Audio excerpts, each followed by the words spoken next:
Good morning, everybody. Good afternoon, whatever. I just want to start with a disclaimer. First of all, I'm not an actor, I'm a teacher.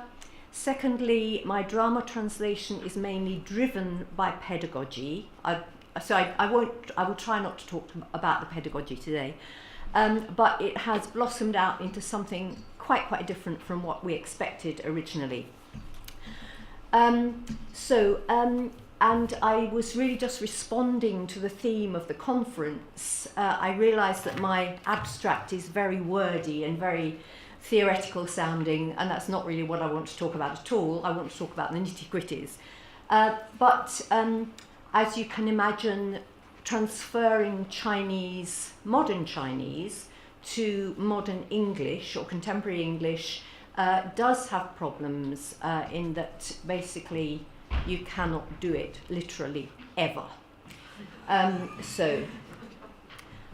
just want to have a quick look at the whole idea of foreignization and domestication. I think it's rather unfortunate that I notice among my students that they see this as a dichotomy. They think that they will stand there and say to me, should I foreignize or should I domesticize? You know, what should be my policy in life? And well, you know, you have to take it word by word and sentence by sentence, frankly, and in theatre, movement by movement and sound by sound. And in theatre, of course, we adapt all the time. In Said's terms of travelling, theatre is about travelling. I don't know if any of you remember, but years ago, Ottavio Paz said, the minute we open our mouths, we are translating. And I think the minute you put something on stage, in fact, the minute you publish something or make something public, you are opening it up to interpretation. And for me, theatre is about adaptation. But different approaches are possible within the same play, within the same scene, within the same speech. You can have different approaches. We also need to look at ideology, and again we're looking at Chinese drama of the 21st century. I absolutely ban my students from talking about classical Chinese drama because then we just get the old stereotypes, you know, the bardolatry as Roger calls it. And so we do contemporary drama, but contemporary drama quite often talks about the 20th century. So we quite often find that we're talking about an ideology which is older than my students who act the play, and it's something they don't really know about because their parents haven't told them, because it wasn't considered nice to talk about the Cultural Revolution to your children. They're beginning to know. And the other thing is, so with cultural specificity, we're looking at a very wide range of culture-specific things, from communist ideology to different kinds of eating and cooking utensils. Huge range of culture-specific things. And then we have to look at the language, of course, and the languages are totally unrelated. English still has remnants of morphology. Chinese has a very different morphology. You cannot translate literally. Now, looking at Orientalism, the positive. Orientalism started a long time before Said, and we need to revisit it. I think people are very frequently revisiting Orientalism. And it was once a very positive way, but perhaps a rather patronising way, of looking at countries to that side. So the French orientalised the Germans orientalised the Polish, and so on and so forth. Probably, as far as I know, the Welsh orientalised the English. And then it all became rather negative. The other is often seen as less civilised, less literate. People and resources may be exploited. Attitudes may be patronising, and this, I think, this is the key to it all. And perceptions of the other may be over-romanticised. And I find this is a huge risk with the whole idea of translating Chinese into English, because generally speaking, the broad mass of the English-speaking population of the world views China as a rather sort of quaint, romantic place where beautiful things happen. So we have romantic Orientalism. We find it chiefly in the paintings and poems of the 19th century. And I'm afraid that a lot of Chinese translators, forgive me if you're Chinese and if you translate, but a lot of Chinese translators still like to use this romantic notion to translate Chinese. My students are always wanting to soften things when they translate into English. So, for example, swear words. They will say, but Chinese people don't swear. we can't translate that Chinese swear word as an English swear word. And I said, the playwright wrote it down. What do you think his intention is?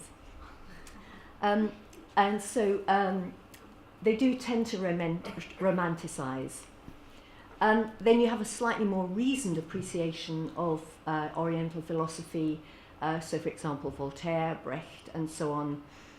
We have adopted many Eastern habits, coffee, tea, opium, martial arts, lots and lots, even dress.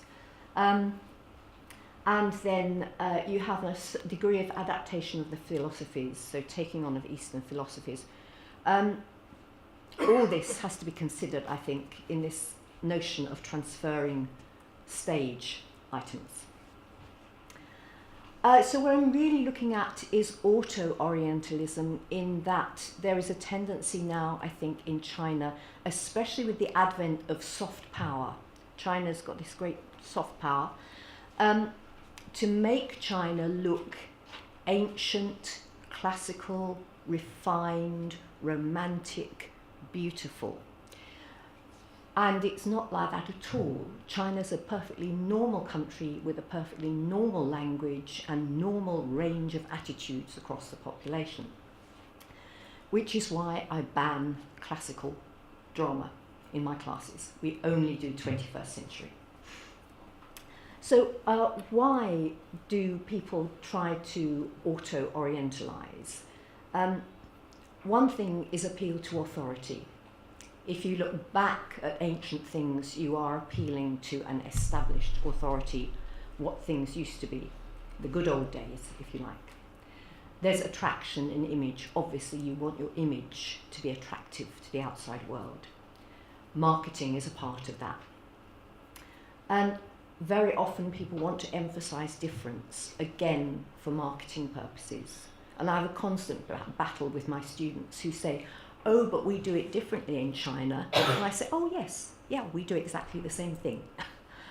So there's very often a perceived difference where, in fact, there is no difference. The opposite happens, of course.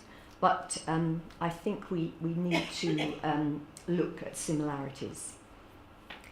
And then the creation or reinforcement of barriers. Barriers can be very useful for political reasons. Saying we are different helps to build a barrier, if you want one in place. Also, by using this auto-orientalism, you can inspire and control domestic audiences as well as foreign audiences. And you have to remember that China is a huge nation with basically made up of provinces, each of which have a totally different dialect, many different dialects or languages even, and a very different topography. So they're almost like, once upon a time they were countries within the region, and in a way they're still like countries. You still get very fierce regional rivalries. The other thing is that by using this auto-orientalism, this romanticism, we can deflect the realities of modern life, which can be a bit unfortunate for young people who need to learn. So, do Eastern institutions create new Oriental characteristics for a particular ideological purpose? And I think they do, for the following reasons: to inspire the domestic audience, to deflect unpleasantness, to attract, to market, and to emphasize difference. So this is where we connect to foreignization. If you see a Chinese play and it looks totally foreign to you, something absolutely mystical and incomprehensible, you tend to think that's the way China is. Wow, isn't it different? So a quick review, I'm sorry, this is a record, the quickest ever review of the history of Chinese drama. You have the traditional dramas, and I won't talk about the history of the traditional dramas, but in the 19th century they were crystallized, as it were. You have Jingju and Kunxu, which are the northern and southern, and you've probably all seen pictures. I will show you one shortly. I have seen one translated using pop songs, which was lovely. And then at the beginning of the 20th century, spoken drama was introduced, and it was based on translations of playwrights like Ibsen and Chekhov. And this was new to China. No one had ever had drama without music before. So spoken drama, which developed over the century. In the 1960s, you had the Yangban Xi, which is a sort of curious modernization of the classical form for revolutionary purposes. And then in the 1980s until now, you've got a development of the spoken drama, and it's now known as Wu Taiju, stage drama, because now obviously it encompasses far more than just spoken language. It's a much more comprehensive, rounded idea.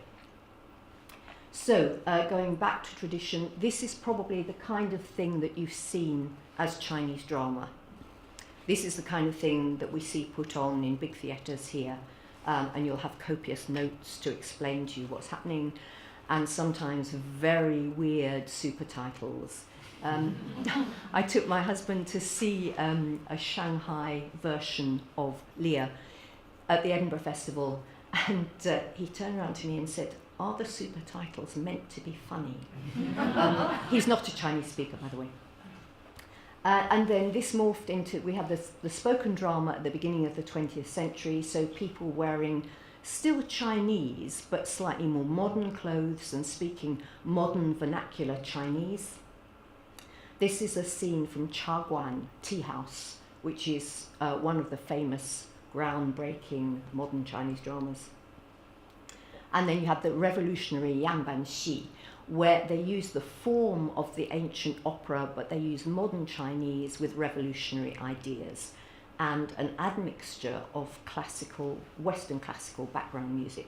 It's a very, there are only very few plays in this and ballets in this form. They're very interesting, but rather limited in scope.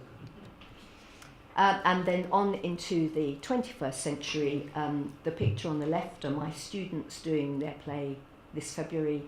The picture on the right are a student theatre company from Leeds who have performed 2 of our translated plays.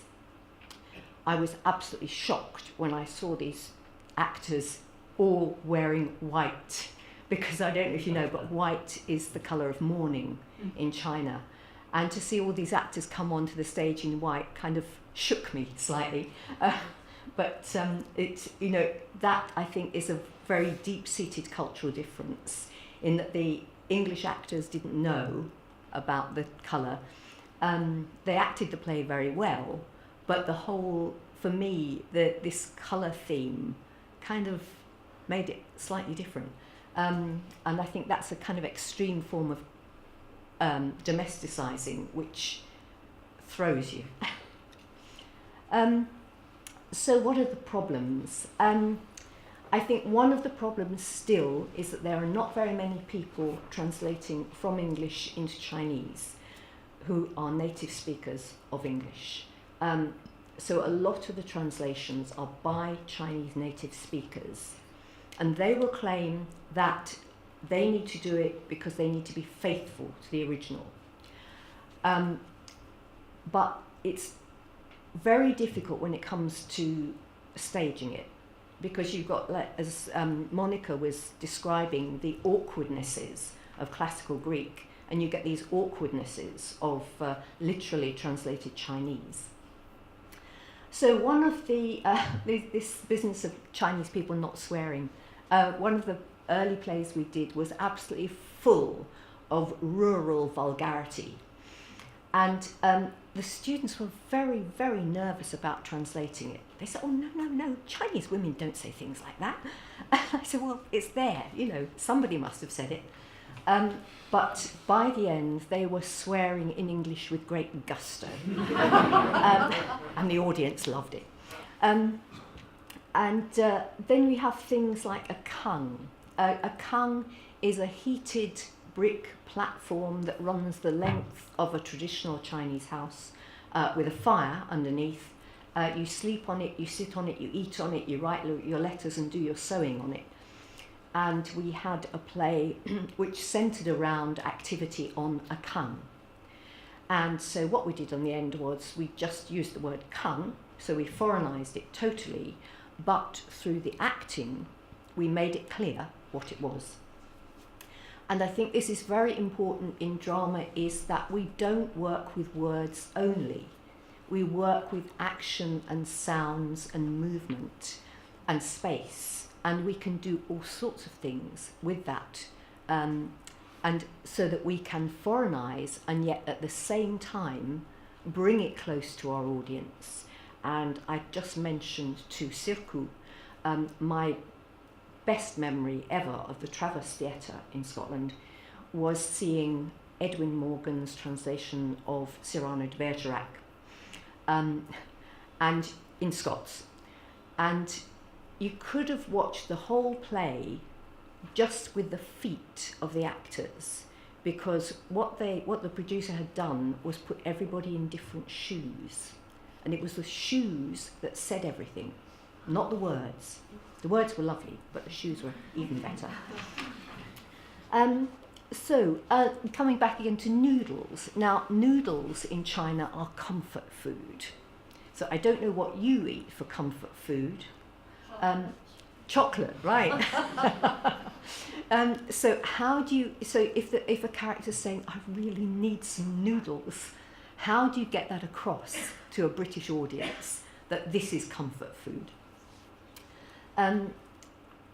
You could say, for example, "I really need some noodles to make me feel better." There are ways and means. And I think one of the biggest problems in many languages is terms of address and pronouns. Susan Bassnett wrote a lovely bit about pronouns, about deixis between German and English, and that is a big problem in Chinese. But, for example, in China, if you want to be polite to a strange elderly woman you meet on the street and you're a young person, you will address her as Granny. Now, if you said, I think especially up north, if you talk to an elderly lady on the street and said to her Granny, she'd be horrified. I mean, I'd be horrified if someone called me Granny. And we adults call one another older sister, younger sister, older brother. If I want to be respectful to an older male colleague, I would say Gogo, older brother. But you cannot do that in English. You've got to find other ways of getting across the politeness and the relationship between the characters through using, for example, in English, verb forms. So when we want to be polite in English, all we can say is you. We don't have any other word, but we can use very, very polite verb forms.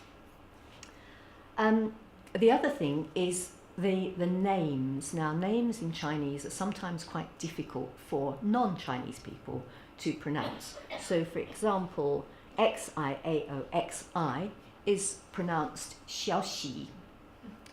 It's not an X sound at all. And people will say, well, how will we make the British audience understand the X's? And this is a big problem. The Leeds Theatre Company, who did one of our plays, it all centred around a character called Uncle Zhu, Z-H-U. And just as their white costumes made me feel uncomfortable, this name Zhu made them feel uncomfortable because they saw it as J-E-W. And so all the way through the play, they pronounced it Zhu, which came across as either very French or very Russian. But, you know, these things happen across cultures, and of course that all points to collaboration. Do I have time still? Oh, right. Okay, right. So again, you have to look at your audience. Some theatre goers are happy just to sit there and drink it in, just as we all drank in the Welsh just now. But others may be estranged by dialogue. They might not come back into the sitting room.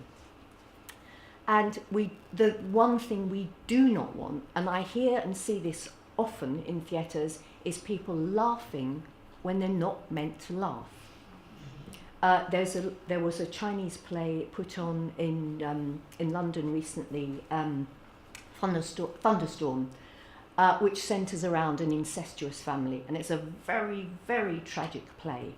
At the point at which the parents realise that there is an incestuous relationship going on, the audience broke into laughter, and I think it was because of the weirdity of the English translation. We want the audience to get it. We want them to get the comedy, get the tragedy, which means working very hard. So I've already talked about those, and the stage, some really difficult things. We always talk about this idea of the fourth wall being broken down, and sometimes in Chinese drama you get people narrating to explain things. If someone comes on and says, I am so-and-so, I have such and such a story.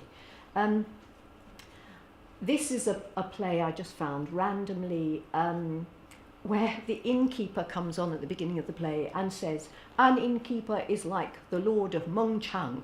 And then at the bottom of the page there's this long footnote about who Meng Chang was and why innkeepers are like Lord Meng Chang, blah, blah, blah. All he has to say is, I am an innkeeper, I am known for my hospitality. And I think we get that across straight away. And then we have the problem of names, winter boy and spring maid. What on earth do you call them properly in English? I won't go into any more. Here's a nice mixture of foreignization and domestication. So you have this this woman is basically a prostitute, private fashion dealer and music show hostess. She says, I lived in a misty world. Mom gave me a bright mirror, and I saw my flower-like face. I liked it. I really liked it.